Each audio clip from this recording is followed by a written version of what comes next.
No Evangelho de João, capítulo 13, para a nossa leitura e reflexão. Evangelho de João, capítulo 13.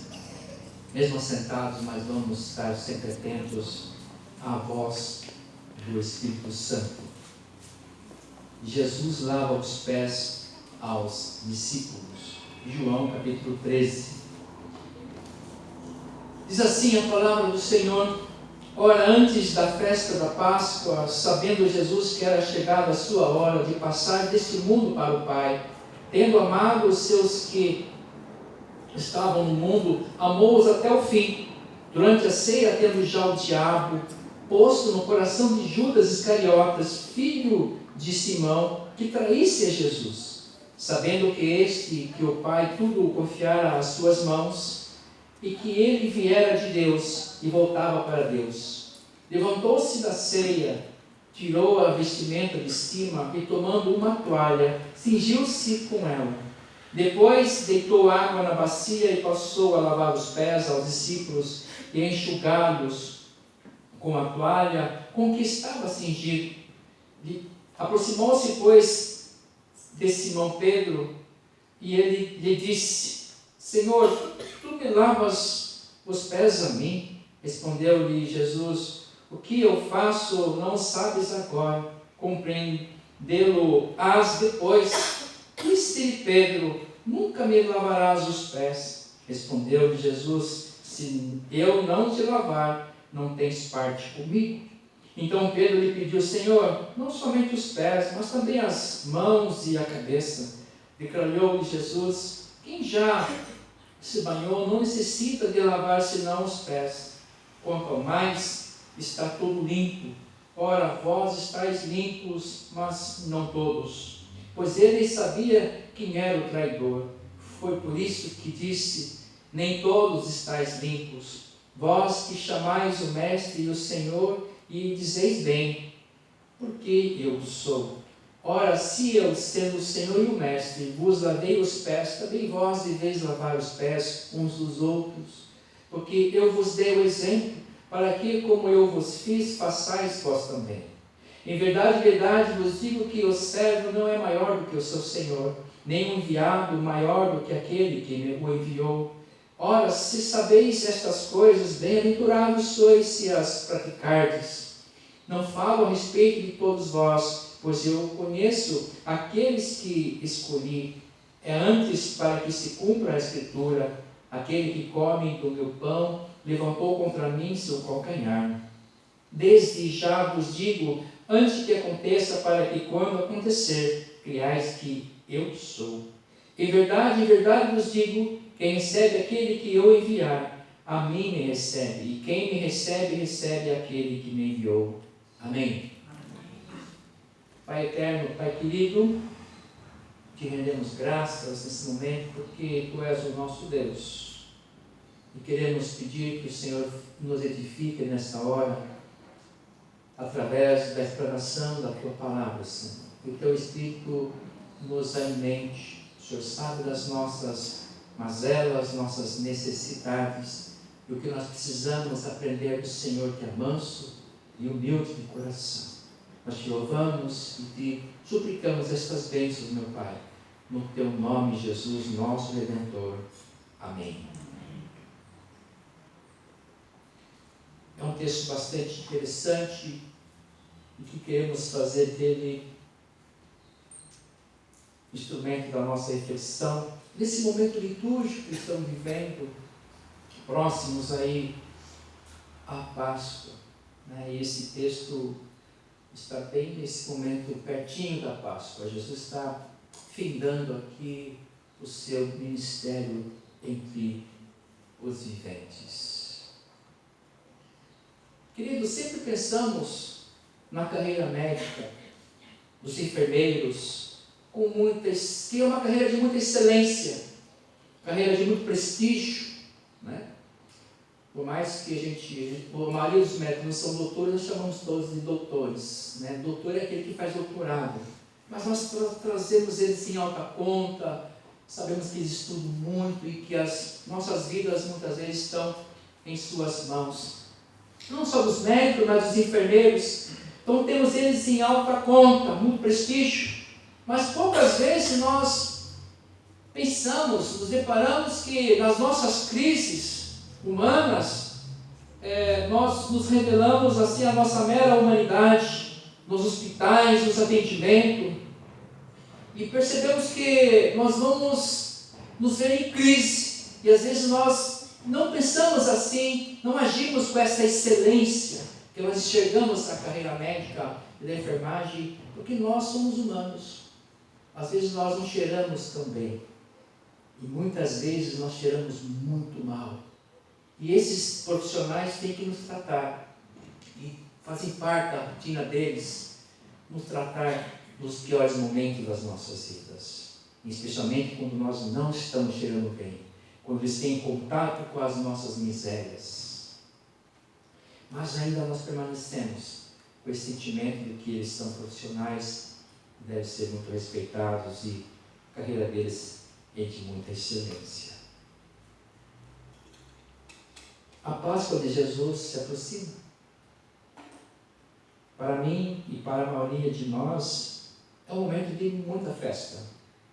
Além da reflexão espiritual, do valor espiritual que isso tem. É festa.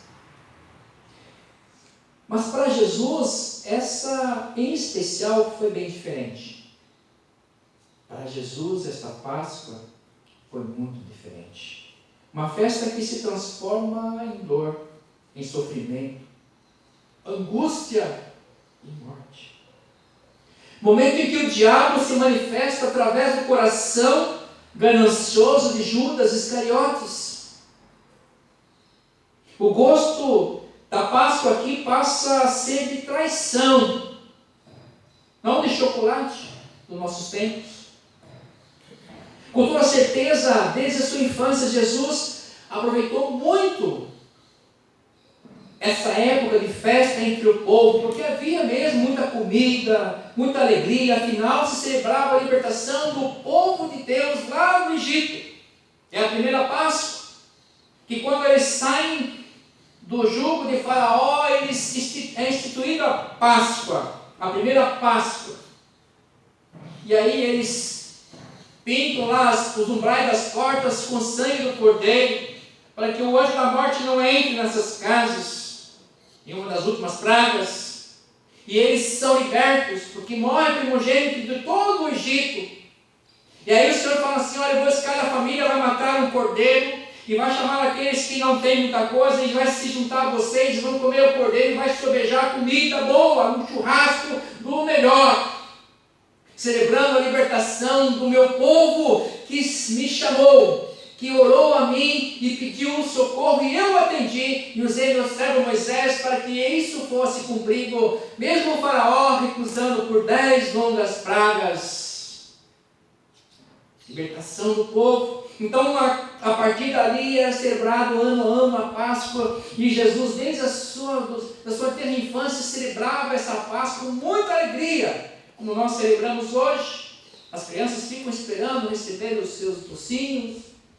A nós, é claro, precisamos explicar para as crianças o significado real da Páscoa, aquilo que tem sido deturpado ao longo dos séculos, assim como o Natal. Com toda certeza, Jesus vibrava em cada Páscoa. Era muita alegria. Mas essas festas agora ficaram no passado. Agora Jesus está vivendo a sua última Páscoa entre os seus amigos. Toda essa alegria, essa festa ficou no passado. É tempo de coisa séria. Não só reflexão, mas de ação do próprio Deus no seio da humanidade. A Páscoa de Jesus se aproxima. Segundo aspecto, no entanto, o que fica muito mais evidente nesse momento, mais do que a dor de Jesus, a angústia dele, que em dado momento Lucas registra ele suor sangue, devido à sua angústia atingir um alto nível. E isso é possível, humanamente falando, cientificamente, da área médica, explicando para nós que isso é possível. A angústia ser tão elevada que os poros se distendem e sangramos. Mas o que ficou evidente aqui não é só a dor, essa angústia, mas o amor de Deus que chega ao ápice, o amor que chega ao cume máximo da história humana, do desejo da vida humana. O amor com que ele amou a todos. Isso foi o que levou ele à morte. Isso é muito paradoxal, é verdade. O amor que leva à morte. A grande festa que transforma-se em dor. E é por isso que nós precisamos nos tornarmos pessoas maduras, de fé madura, em fazer a equalização, trazer o equilíbrio a tudo isso.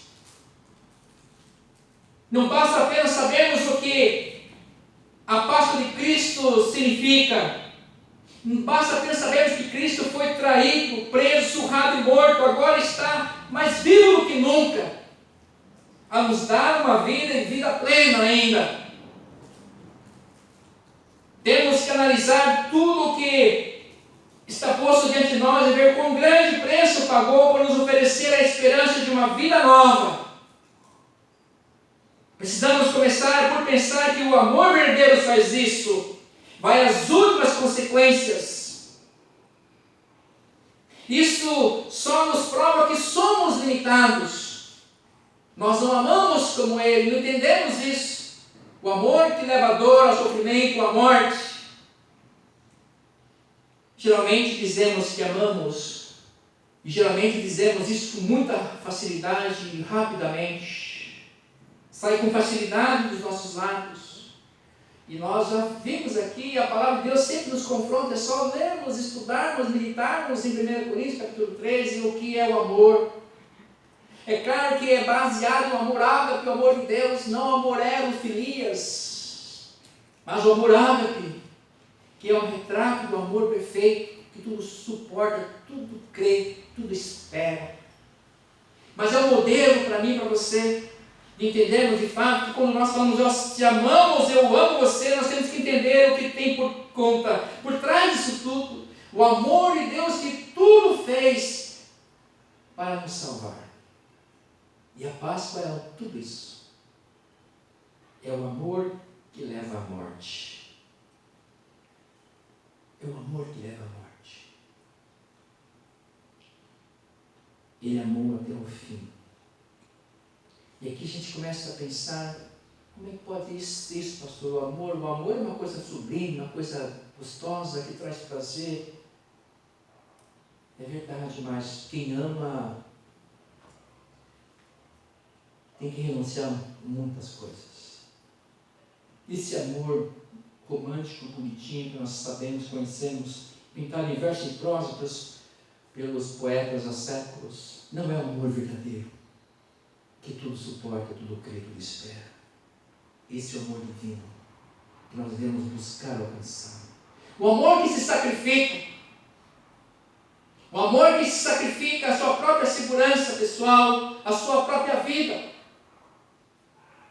E por mais que alguns de nós tenhamos alguns sentimentos bem próximos a isso, não é o suficiente, nunca vai ser como de Deus, a limitação humana.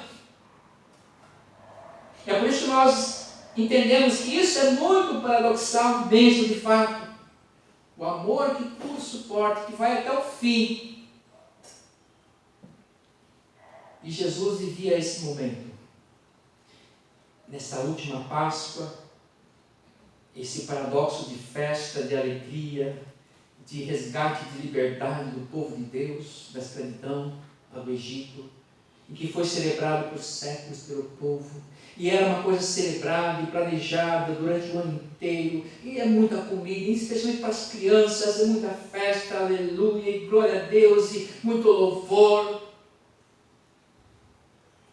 E eu creio que Jesus, nesse momento em que ele é recebido em Jerusalém, com os ramos pelas pessoas, hoje é domingo de ramos,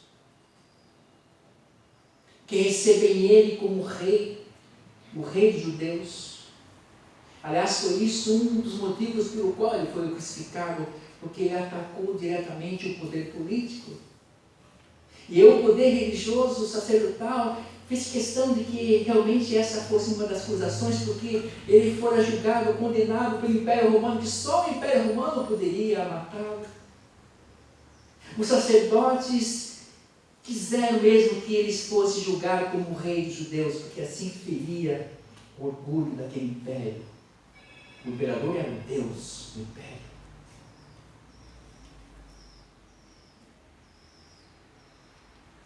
Jesus foi morto porque ele amou. E eles arrumaram desculpas. Foi por conta de que ele queria ser rei dos judeus. Atacou vilmente o poder político do Império Romano. Ou pelo poder da religião do momento, que ele mandava as pessoas amar os inimigos, orar pelos inimigos, ajudar os pobres. E isso afligiu diretamente o poder institucional da religião, porque nós não queremos fazer isso também hoje. Isso nos afronta quando ele nos manda amar os nossos inimigos, a fazer bem àqueles que nos prejudicam. Isso nos afronta também, não só o poder político, mas o poder religioso também, porque nós não queremos fazer isso. E por trás disso tudo está o amor de Cristo, o Deus que se tornou vivo, o Cristo que veio para sofrer. Aliás, hoje nós sabemos que o que significa Cristo. Eu não sou o Cristo dessa história, aquele que veio para sofrer. O amor de Deus veio para mostrar para nós a nossa incapacidade e perceber que nas coisas boas das nossas festas há um sacrifício de Deus para nos resgatar, para nos fazer colocar pertinho dele novamente, para que ele pudesse de fato trazer bem pertinho do coração dele, em amor completo, profundo amor, não superficial amor, não esse amor tangível da nossa humanidade, esse amor superficial da boca para fora, esse amor que não oferece nada a não ser os seus próprios desejos serem cumpridos, vividos e atendidos. Isso não é amor, isso é a nossa mediocridade humana. E ele veio no ápice ensinar para mim, para você, o que de fato é amar, as últimas consequências. Então, quando nós vamos dizer para alguém que nós amamos, pense nisso. Você está disposto a renunciar à sua vontade para o bem-estar do outro? Você está disposto a renunciar à sua vontade, para os seus desejos, a sua vida, o seu direito de ser feliz em função do outro? Porque se assim não for, não é amor. Não é amor. Nós não amamos. É só nós olharmos para a palavra do Deus vivo e saber o que é amor de fato. Aí sim nós entendemos isso e vivenciarmos e explicitarmos e praticarmos aquilo que Ele está nos mandando na sua palavra. Aí sim nós podemos compreender um pouquinho os pensamentos de Deus. Até lá nós estamos longe. Foi por isso que Ele morreu desse jeito, para nos atrair sobre Ele, para atrair nossa atenção para Ele, para que, quem sabe, de fato, nós entendamos o que Ele fez por mim e por você. Ele morreu. E nós, de fato, às vezes não queremos fazer a mínima coisa para esse reino estabelecido por Cristo. De fato, nós não entendemos. O traidor Judas Iscariotes viveu com ele a vida inteira, entre aspas, mas não reconheceu ele como Deus. E às vezes podemos ser um de nós, que vai viver a vida inteira na igreja, a vida inteira dentro de uma religiosidade, mas não vai ser salvo, está condenado para a eternidade. Isso é triste. Mas o amor dele jamais deixará de ser expresso para mim e para você, como fora nesse momento, e continuará sendo até ele colocar no ponto final nessa história. Porque a graça dele é tão profunda e maravilhosa que ele continua insistindo. Em momento algum, Jesus privou Lucas da sua graça, do seu bom tratamento. Isso é amor. A nossa expressão não deve ser como ele, se fizer bem, vou fazer bem. Não, tem que ser como de Cristo. Em momento algum, Jesus repeliu Judas Iscariotes. Mandou ele embora em momento algum. Nós só repelimos aquilo que nos fazem, mas Jesus fala assim: não faça isso. Isso é amor perfeito, amor completo. as nossas injustiças. Sofremos injustiça, é verdade. Jesus sofreu as injustiças, mas de maneira nenhuma Ele mandou ninguém embora. Depois do amor, vem a hora da prática. Versículo 5. Depois deitou água na bacia e passou a lavar os pés aos discípulos e a enxugá-los com a toalha com que estava cingido. Chega a hora daquele amor ser expressado.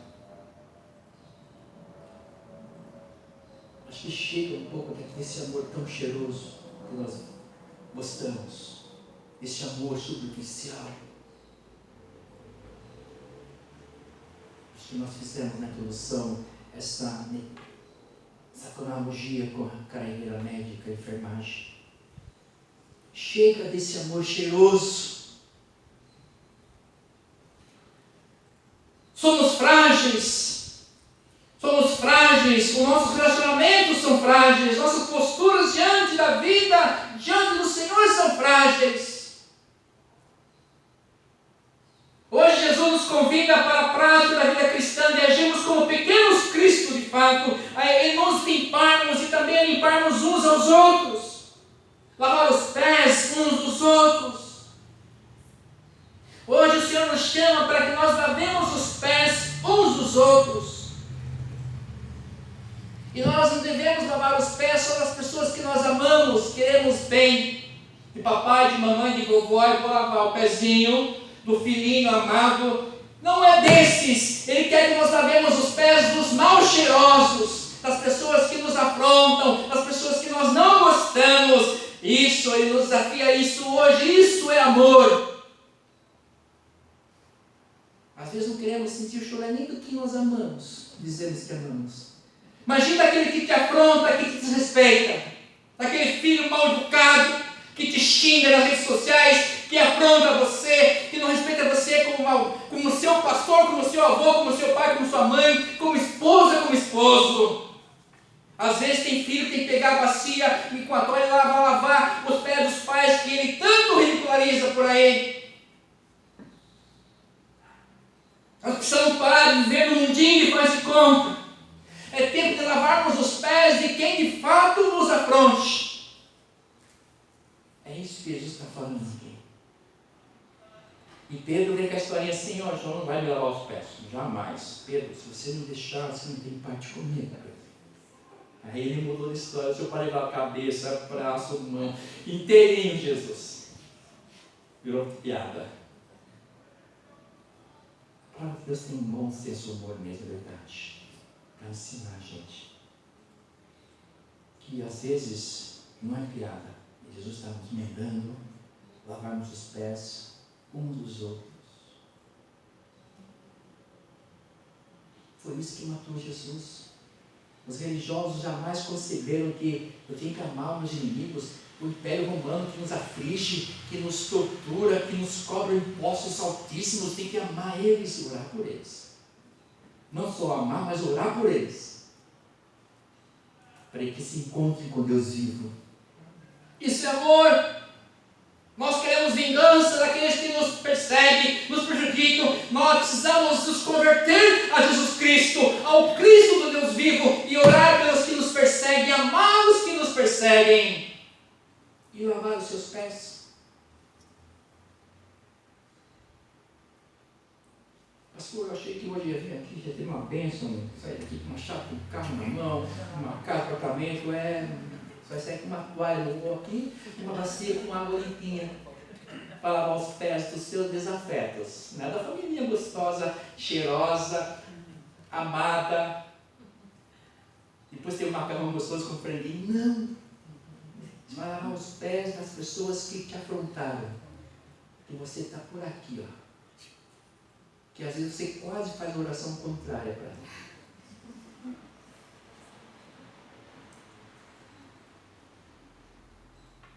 Chega de uma vida cristã medíocre, dos cheirosos, de pura falsidade. Jesus nos chama para perto dele. Ele quer nos limpar, na verdade. Porque hoje Ele está lavando nossos pés. Viu? Hoje Jesus lava os nossos pés e chama-nos para perto dele. Ele quer lavar os nossos pés. Você deixaria?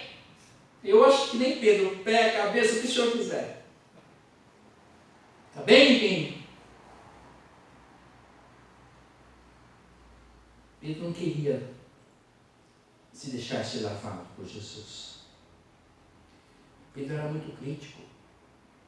Ele achava que Jesus tinha um ministério político, que ele viera ali para fazer justiça, nos livrá-los da escravidão, do jugo romano.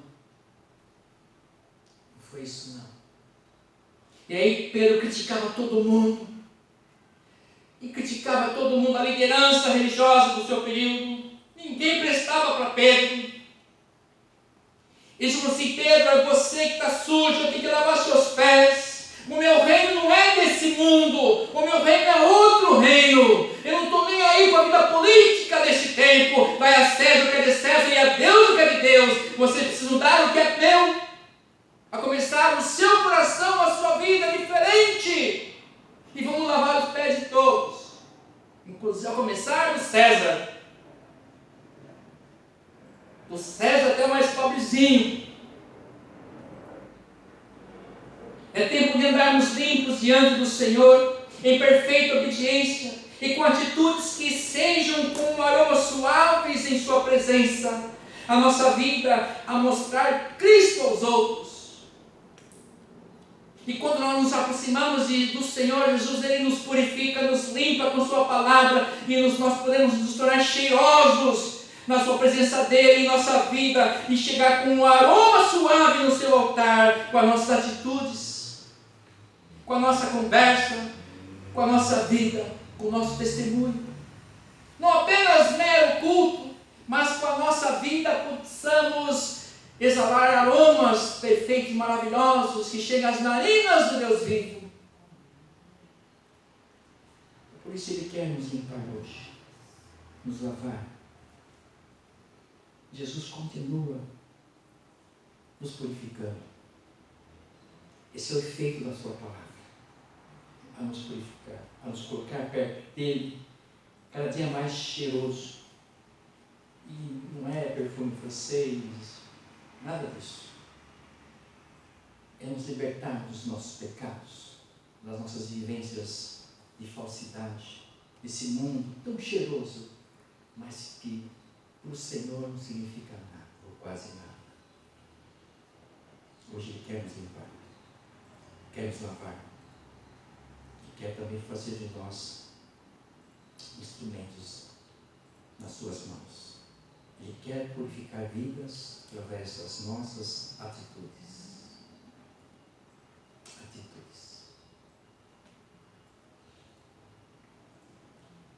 Certa vez, recebi um caso de uma irmã muito tempo atrás. E no momento de oração, ela sentiu-se tocada por Deus e pediu-me uma bacia com água e uma toalha e lavou os nossos pés, a casa toda. E foi um momento assim, tão gracioso, tão gostoso de comunhão, de adoração a Deus. Era Deus nos purificando das nossas caminhadas, nos preparando para uma nova vida. Precisamos nos purificar diante do Senhor para uma vida diferente, uma vida que Ele quer proporcionar ao seu povo. Que o Senhor nos abençoe. Amém.